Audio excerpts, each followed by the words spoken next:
As ironic as it may seem, the United States owes much of its development in the world's first atomic bomb to scientists who fled the oppressive regime of Nazi Germany. Yes, that's right, some of the brightest minds who were part of the US nuclear program were not born under the Star-Spangled Banner, but rather emerged from the shadow of the swastika. Instead of fueling Hitler's dream of nuclear supremacy, these immigrant physicists became the driving force behind the Manhattan Project. But why did these physicists end up helping America to create an atomic bomb against their own homeland? When Hitler's Nazi Party seized power in Germany in 1933, it instigated a wave of oppressive policies that targeted Jews and intellectuals, leaving a permanent mark on all aspects of society, including the field of physics. The Nuremberg Laws of 1935 stripped Jews of their rights, seeping discrimination into academia.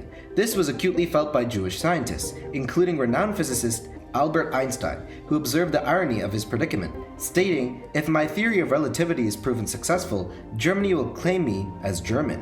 If it's proven wrong, Germany will declare that I am a Jew." The Nazi regime also promoted what was known as Deutsche Physik, or German physics, a move against theoretical science. They saw modern physics as Jewish physics and discouraged its practice.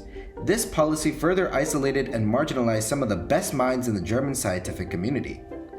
A particularly impactful policy, the 1933 Law for the Restoration of the Professional Civil Service, demanded the dismissal of all non-Aryan civil servants, including academics, which led to joblessness and isolation of Jewish scientists. These oppressive measures ignited dissent among German physicists, who, in fear for their safety and ability to pursue their research freely, sought escape.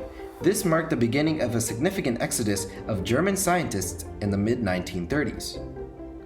Among those who fled was Albert Einstein, who left Germany in 1933, the same year Hitler assumed power. He famously expressed his desire to live in a place where political freedom, tolerance, and equality of all citizens reign, choosing the United States as his new home. The US, physically distant from the upheaval in Europe, offered a tolerant society and expanding scientific infrastructure. This combination of attributes made it a preferred destination for these German physicists. Encouraged by the experiences of earlier immigrants like Leo Szilard and Eugene Wigner, others included Hans Bethe, Edward Teller, and John von Neumann, also decided to embark on this journey, leaving their homeland for a safer and more intellectually stimulating environment. US institutions and scientists also played a crucial role in aiding this transition, offering employment opportunities and support networks to these fleeing scientists. Thus, the climate of fear in Germany and the promise of freedom and opportunity in the US triggered a migration of brilliant minds, reshaping the scientific landscape of the 20th century. Following their escape from Nazi Germany, these gifted physicists found a new battlefield in the United States, one fought not with guns and tanks, but with equations and experiments. Their new mission, known as the Manhattan Project, was a top-secret initiative with a singular aim: to build the world's first atomic bomb. Initiated in 1939 and significantly escalated by 1942, the Manhattan Project represented an extraordinary congregation of scientific minds. These scientists, including a significant contingent of German immigrants, worked under immense pressure, aware that the outcomes of World War II might well hinge on their success. Their expertise, honed in the world-class universities of Germany and tested by their arduous journeys, proved instrumental in the project's progress. They contributed significantly to multiple aspects, from theoretical calculations to practical problem-solving, accelerating the development of this new, terrifying weapon. Among the immigrant physicists, two figures stand out for their immense contributions: Edward Teller and Hans Bethe. Both played critical roles in the Manhattan Project, leaving an indelible mark on the course of scientific history and the war. Edward Teller, later known as the father of the hydrogen bomb, was instrumental in the theoretical development of the atomic bomb during the Manhattan Project. A charismatic and relentless physicist, Teller was deeply involved in the concept of implosion. This method, introduced by fellow physicist Seth Neddermeyer, suggested using conventional explosives to compress a subcritical sphere of plutonium, increasing its density and triggering a nuclear explosion. Initially, many dismissed this implosion idea as too unpredictable and challenging to control. However, Teller recognized its potential. Through 1943 and 1944, he made significant strides in refining the implosion concept. His theoretical insights laid the groundwork for the Fat Man bomb design, the very bomb dropped on Nagasaki on August 9, 1945, leading to Japan's surrender 6 days later. On the other hand, Hans Bethe, a quiet yet determined physicist, took on an equally daunting challenge. He led the theoretical division at Los Alamos, where the critical research and development for the Manhattan Project took place.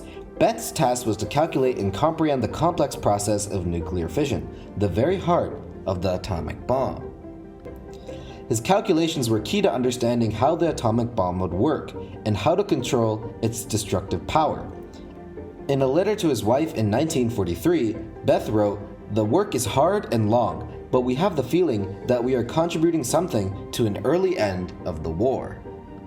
In addition to Teller and Bethe, other notable German scientists, such as Emilio Segre and Felix Bloch, played crucial roles in the Manhattan Project. Segre, an Italian-born physicist, initially fled fascism in Italy for Germany before ultimately finding refuge in the United States. His crowning achievement was the discovery of plutonium-239, the isotope used in the Fat Man bomb. Segre's pioneering work significantly advanced the understanding of this new element, paving the way for its use in the atomic bomb. Meanwhile, Bloch employed his deep knowledge of nuclear physics to tackle the complex task of measuring nuclear constants.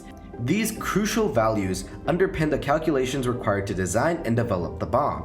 In unison, Segre and Bloch's efforts surmounted numerous technical challenges, accelerating the Manhattan Project and ultimately leading to the successful detonation of the first atomic bomb in 1945.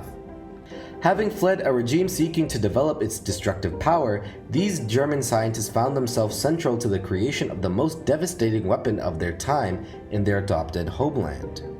The end of World War II didn't mark the end of contributions from these German scientists. Instead, their contributions were extremely detrimental during the Cold War era. Edward Teller, beyond his contributions during the war, became a dominant force in the development of nuclear energy and weapons during the Cold War era. His advocacy for a stronger defense through advanced nuclear technology led to the creation of the hydrogen bomb, earning him the nickname Father of the H-bomb. His role in founding Lawrence Livermore National Laboratory, one of the leading institutions for nuclear research, marked his enduring influence on American nuclear science.